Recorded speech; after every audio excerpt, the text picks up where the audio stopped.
누가복음 7장 11절에서 17절까지 우리 한 절씩 교독하겠습니다. 누가복음 7장 11절에서 17절까지입니다. 11절입니다. 그 후에 예수께서 나인이란 성으로 가실새 제자와 많은 무리가 동행하더니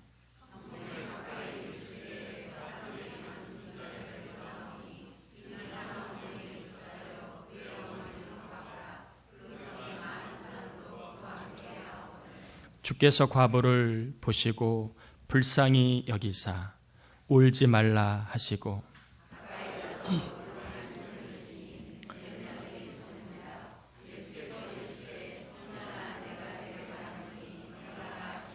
죽었던 자가 일어나 앉고 말도 하거늘 예수께서 그를 어머니에게 주시니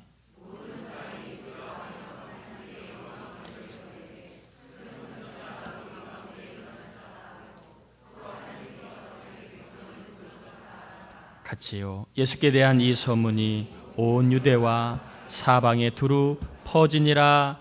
아멘. 우리 옆 사람하고 인사 한번 할까요? 새해 큰 복 받으시길 바랍니다.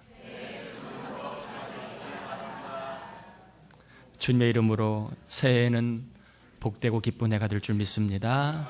믿음으로 꼭 승리하시기를 주의 이름으로 권면합니다. 오늘은 울지 말라라고 하는 제목으로 말씀을 좀 전하겠습니다. 뭐 하지 말라고요? 울지 말라. 나인이라고 하는 성에 예수님이 들어가십니다. 그런데 들어가시는데 한 장례 행렬을 맞이하게 됩니다. 가만히 보니까 한 과부의 아들이 죽은 것입니다. 근데 그 아들이 독자입니다. 그러니까 그 과부의 마음과 슬픔은 이루 말할 수가 없겠지요. 독자가 죽었다니, 하나밖에 없는 피부치가 죽었다니, 그 과부의 아픔과 슬픔은 말로 표현할 수가 없겠지요. 사람이 겪는 슬픔 중에 가장 큰 슬픔이 가족과의 이별이라고 그럽니다. 그것은 말로 표현할 수 없는 슬픔이라고 그럽니다. 이 과부가 얼마나 슬픔 가운데 있었을까 하는 충분히 우리가 경험해보지 않아도 생각은 가능합니다. 이런 과부에게 무슨 말을 할 수 있겠습니까? 또 이런 과부에게 누가 말을 할 수 있겠습니까? 살다가 보면 뭔가 말을 해주고 싶은데 말을 못할 때가 있어요. 근데 그때 철없는 사람은 막 경솔하게 이야기를 하죠. 독이 되는 줄도 모르고 막 자기 아는 것을 이야기하는데 정말 큰 슬픔을 만난 사람에게는 아무 말도 못합니다. 또 말을 할 수도 없습니다. 그런 과부에게 예수님이 찾아가셔서 이제 과부를 보시고 그리고 그 과부에게 말씀을 건네십니다. 뭐 하지 말라고요? 울지 말라, 울지 말라, 울지 말라고 얘기를 합니다. 그러면서 지나가는 장례 행렬의 관을 딱 붙잡고 세웁니다. 원래 유대인의 율법상 죽은 자를 만나면 부정하게 되어 있습니다. 그런데 예수님은 생명의 주인이시기 때문에 그 부정함을 뛰어넘어 생명의 역사를 일으키시려고 관을 만지시게 됐지요. 관을 만지시고 죽은 아이에게 뭐라고 얘기하시느냐 하면 청년아 내가 내게 말하노니 일어나라. 아니 죽어가는 사람이라면 말을 해도 듣겠는데 이미 죽어서 장사를 지내고 있는 상태에 있는 죽은 사에게 예수님이 청년아 내가 내게 말하노니 일어나라 이 말을 하니 이게 말이 될 법한 이야기입니까? 그런데 죽은 자에게도 주님이 말씀하셨는데 그 말씀이 그대로 그에게 일어납니다. 역사를 합니다. 죽은 자가 앉아 일어나 앉았다고 되어 있습니다. 그리고 말도 하게 되었다고 얘기합니다. 사람이 의식을 보고 그 사람의 생사 여부를 많이 가늠하잖아요. 말을 하는 걸 보고 돌아왔다, 살아났다 판정이 되자 예수님이 이제 그 아이를 어머니에게 건넵니다. 그러자 사람들이 난리가 났어요. 야, 예수님은 보통 사람이 아니구나. 큰 선지자구나.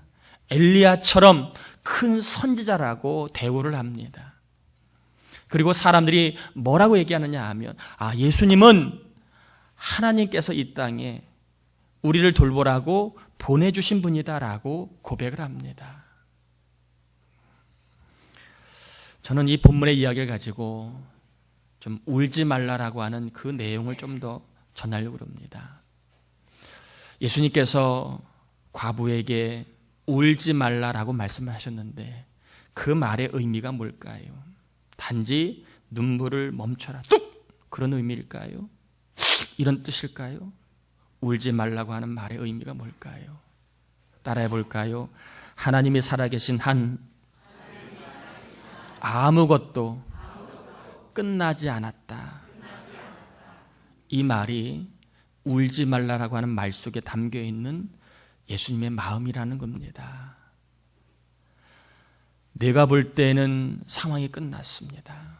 과부의 입장에서 볼 때 아들이 죽었습니다. 상황 종료입니다. 사람들도 상황 종료라고 말을 합니다. 그러나 주님은 울지 마. 왜냐하면 사람들이 볼 때 끝난 상황도, 내가 볼 때 끝난 상황도 하나님이 계시는 한 끝나지 않은 거야. 이렇게 주님은 의미를 과부에게 전달하고자 울지 말라라고 이야기한 것입니다. 일로 끝났다고 생각이 드는 분이 있을 겁니다. 나이는 더 이상 이 일을 못할 것 같아.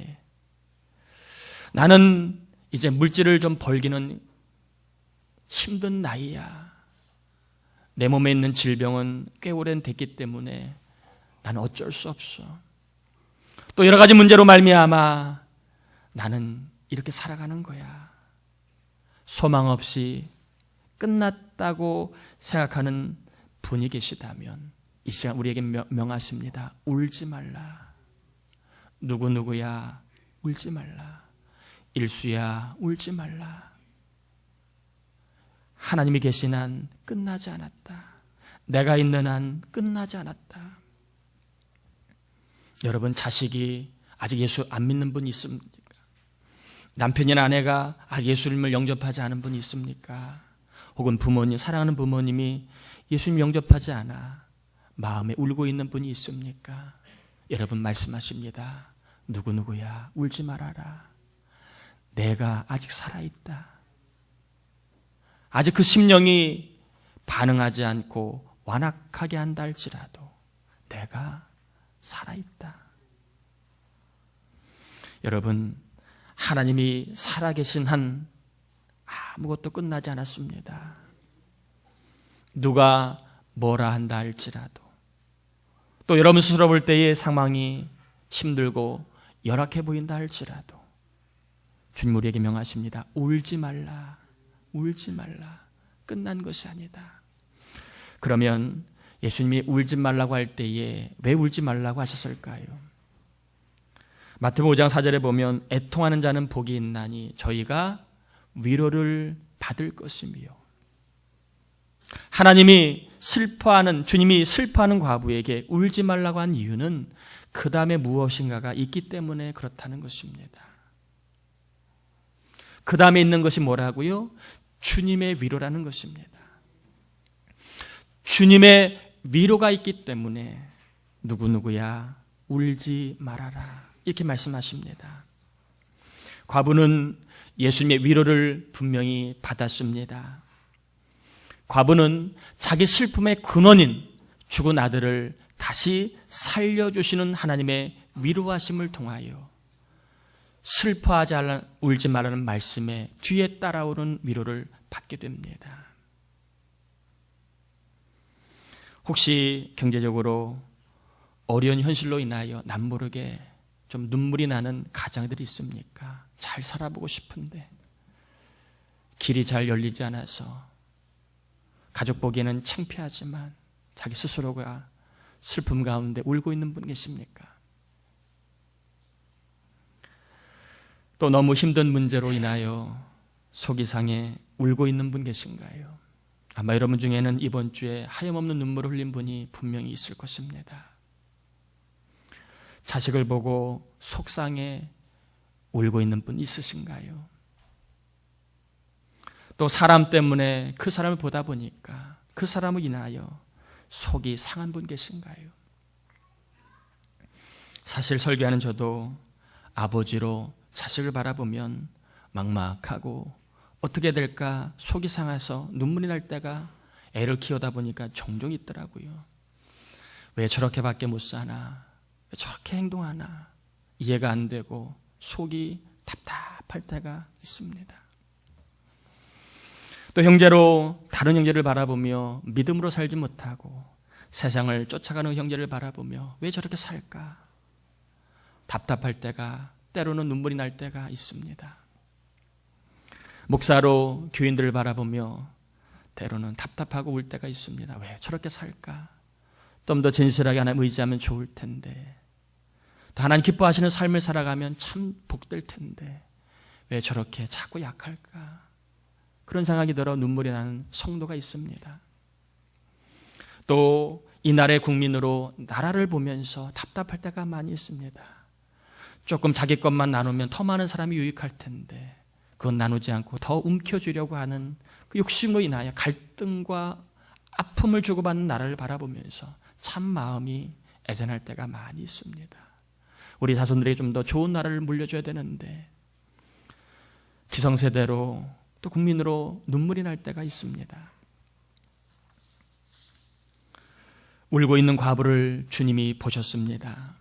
그렇다면 저와 여러분의 마음 하나님은 보고 계십니다. 무엇으로 인하여 힘들어하는지, 무엇 때문에 눈물이 나는지 주님은 다 보고 계십니다. 주님은 보심뿐만 아니라 그 과부에게 과부를 불쌍히 여겼다라고 말씀하고 있습니다. 하나님은 과부뿐만 아니라 힘들어한 저와 여러분을 불쌍히 여겨 주시고 계심을 믿습니다. 사람도요, 마음이 통해서 누군가를 돕고 싶을 때에 돕습니다. 불쌍하다 여기면 사람의 지갑이 열리는 거예요. 하나님이 우리를 보고 불쌍히 여긴다면 그 마음의 문, 좋은 것들을 열어주시지 않겠습니까? 주님의 긍휼이 죽은 관에 임하자 생명의 역사가 일어났습니다. 주님의 긍휼하심이 우리 영혼에 임하면 거룩한 변화가 일어날 것입니다. 주의 긍휼하심이 우리의 마음에 임하면 슬픔이 사라지고 기쁨과 감사와 또한 소망과 사명이 회복될 줄 믿습니다. 특별히 어떤 상황의 변화로 말미암아 군생활 다녀오고 나서 신앙이 떨어지고 나도 내 맘 모르게 자꾸 믿음이 연약한 자들이 있습니까? 여러분 다른 것 구하지 마시고 주의 자비를 구하세요. 주님 내 심령을 불쌍히 여겨달라고 구하시길 바랍니다. 주의 긍휼하심을 말미암아 생업과 가정과 자녀들에게 주님의 위로의 역사가 일어날 줄 믿고 축복합니다. 주님이 긍휼히 여기시는 곳에는 항상 위로의 사건이 일어났습니다. 나에게도 내 앞길에도 하나님의 위로가 분명히 있습니다. 내 자녀에게도 내 자녀의 앞날에도 하나님의 위로가 있습니다. 우리 목장 식구들과 또 그들의 앞날과 우리 교회 위에도 하나님의 긍휼하심이 임하면 분명히 위로의 역사가 나타날 줄 믿습니다. 누가복음 16장에 보면 일평생 사람의 위로를 받은 사람과 일평생 단 한 번의 위로도 받지 못한 사람이 나옵니다. 전자는 부자고 후자는 거지 나사로입니다. 재밌는 것은 누가가 의도적으로 부자의 이름을 거명하지 않았다는 것입니다. 왜요? 사람들은 그의 이름을 불러 기억할지는 모르지만 하나님은 그를 기억할 게 없다는 것입니다. 하나님은 부자의 삶을 기억해 줄 게 하나도 없다는 것입니다.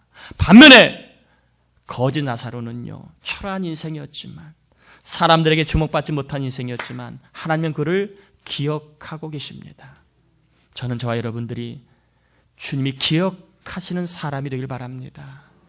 주님이 기억하시는 삶을 꼭 사시길 바랍니다. 세상에서 아무리 남부러울 것이 없다 할지라도 주님이 기억하지 않는 인생은 참 불행한 인생입니다. 그러나 어려움과 아픔이 있다 할지라도 주님이 기억하시는 인생은 참 복된 인생입니다. 일수야, 내가 너를 안다. 내가 너를 안다. 일수야, 내가 너를 모른다. 여러분, 어떤 주님의 음성을 듣기 원하십니까? 주님이 기억하시는 사람이 될 수 있도록 2014년 꼭 믿음으로 채워 나가시길 바랍니다. 이 부자와 나사로가 거의 동시대에 죽은 것처럼 성경은 보여집니다.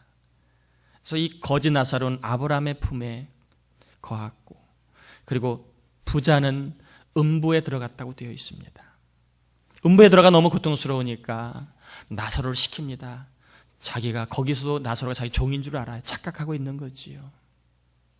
그러니까 아브라함이 뭐라고 얘기합니까? 25절에 아브라함이 이르되 예, 너는 살았을 때 좋은 것을 받았고 나사로는 고난을 받았으니 이것을 기억하라.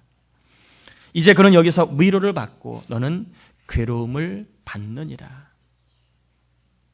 하나님은 천국에 가서서라도 믿음의 사람을 위로해 주시는 분이십니다. 위로의 하나님이라고 분명히 누가는 소개하고 있습니다. 이 땅에서 위로가 없다면 천국에 가서 내가 너를 위로해 주마. 여러분, 그러기에 마음이 상하는 일이 있다면 주님의 위로를 힘써 구하시길 바랍니다. 힘들어 눈물이 나는 그러한 일이 있다 할지라도 여러분, 하나님의 위로를 사모하시길 바랍니다. 하나님은 사모하는 영혼을 만족해 하시고 구하는 자에게 주시는 분이십니다.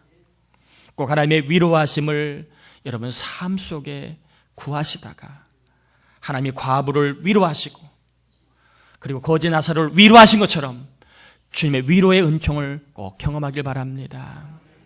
산상수훈의 핵심은요, 무엇인가요?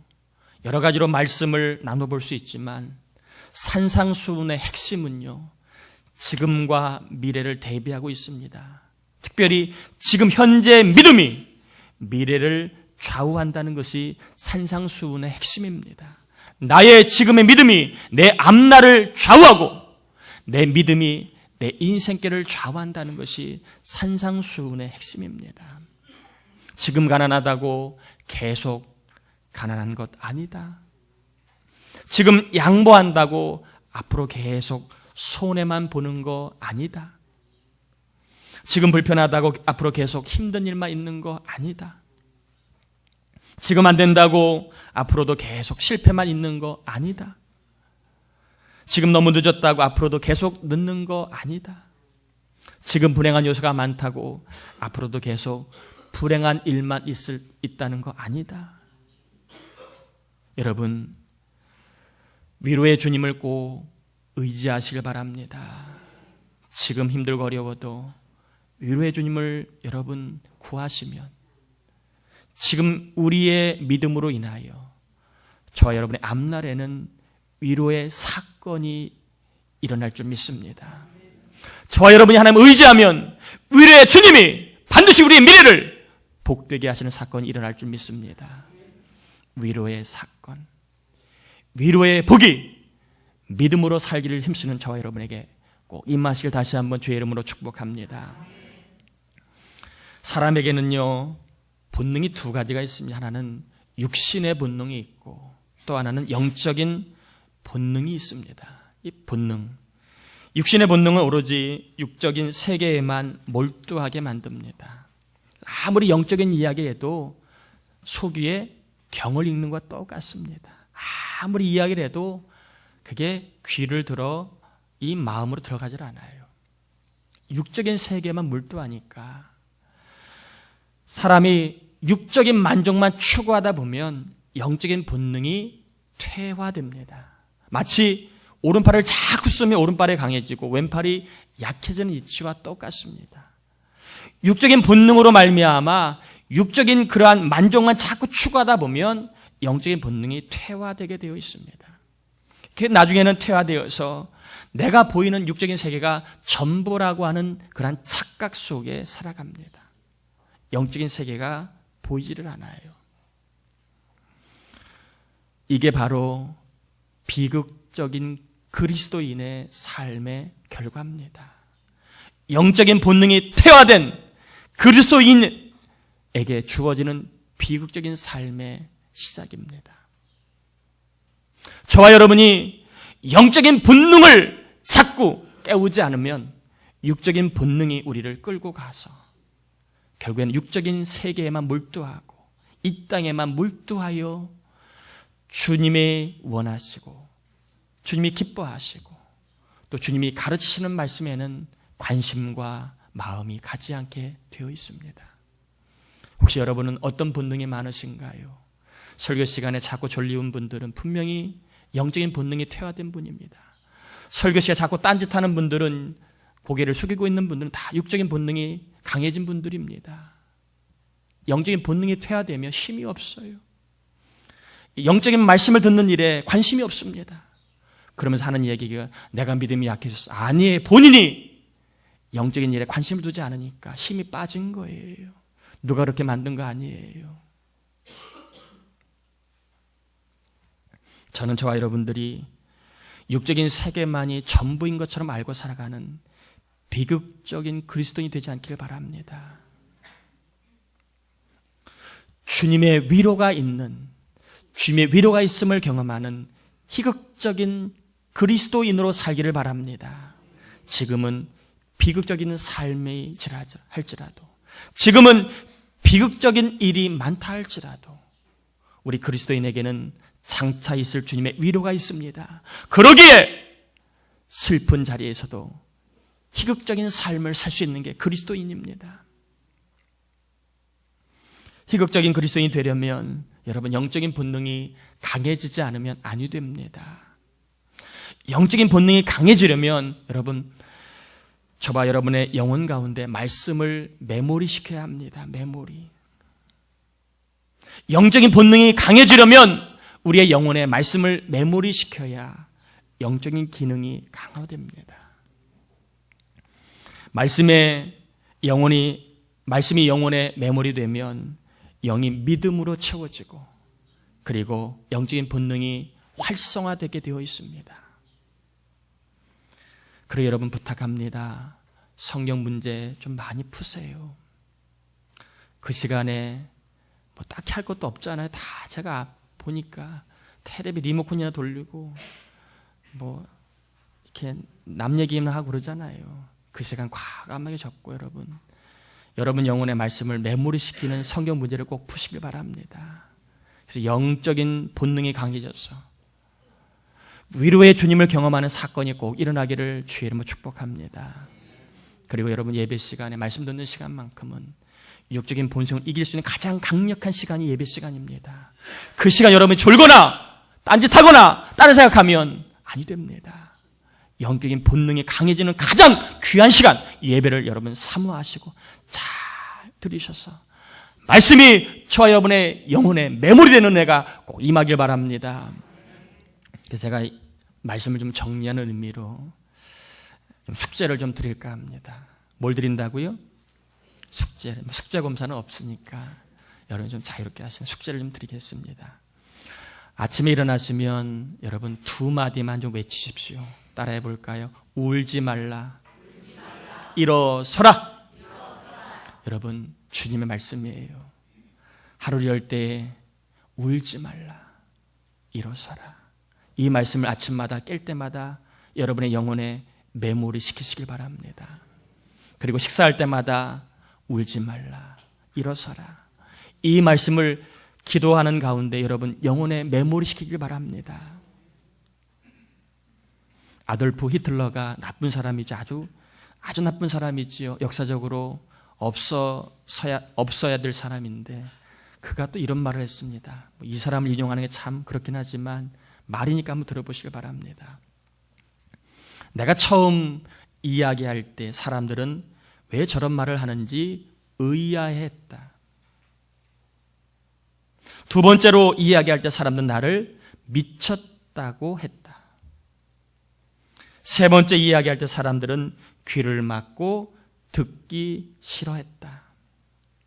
네 번째 이야기할 때 사람들은 내 말에 일리가 있다고 생각했다. 다섯 번째 이야기할 때 그들은 나의 신봉자가 되어버렸다. 악한 사람이지만 믿음의 세계를 아는 사람이에요. 반복해서 들으면 믿음이 생겨난다는 것을 아는 사람입니다. 그러기에 악한 일을 통하여 자기를 믿는 사람이 되게 만든 장본입니다. 여러분, 아돌프 히틀러도 악한 일에 믿음의 세계를 권면했는데 저와 여러분들도 4번 들으면 하나님 말씀이 일리가 있겠지, 5번 들으면 하나님 말씀을 믿는 신자가 될 줄 믿습니다. 그러기에 여러분, 무슨 말을 자꾸 반복하라고요? 울지 말라, 그 다음에 일어서라. 주의 말씀 여러분 반복하는 것은 왜 중요하냐 하면 들어보세요. 울지 말라라고 하는 말씀을 여러분이 반복하여 시인하면 어떤 믿음이 생겨납니다. 어떤 믿음이 생겨나느냐 하면 주님이 울지 않고 웃을 수 있는 일을 주실 것이라고 하는 것에 대한 믿음이 생겨납니다. 아멘인가요? 울지 말라고 선포하면 단지 그 말에 머무는 게 아니라 믿음이 생겨났는데, 하나님이 울지 말라고 할 때는 나에게 웃을 일을 주시겠구나. 그 일에 대한 믿음이 생겨난다는 거예요. 그러므로 여러분, 울지 말라는 말을 영혼에 자꾸 메모리시켜야 됩니다. 내 인생에도 웃을 날이 있다. 지금은 내가 슬프고 힘들지만 내 인생에도 하나님이 나를 웃게 하실 날이 있다. 나를 웃게 하실 날로 위로할 그 때가 있다라고 하는 믿음이 생겨난다는 것입니다. 또한 일어나라는 주의 말씀을 반복하고 시인하면요, 주님이 나를 이대로 주저앉지 않게 하시고 다시 일어서게 하실 그 일이 있을 것이라고 하는 믿음을 주신다는 것입니다. 그래서 그 믿음이 나에게 위로가 된다는 거예요. 지금 어렵지만 장차 하나님이 나에게 다시 일어서게 하실 거야. 내가 나로 하여금 웃을 일이 하나님 주실 거야 라고 하는 믿음 때문에 현재를 위로 가운데 살 수 있다는 것입니다. 비록 슬픔과 아픔과 눈물이 많은 시대를 우리가 힘겹게 살아가고 있지만 여러분, 울지 말라, 일어서라, 이 말씀을 여러분 붙드시다가 하나님이 주시는 큰 위로의 사건들, 위로의 복들을 풍성하게 경험하시기를 주 예수의 이름으로 축원합니다. 우리 찬양하고 가시고 좀 기도하겠습니다.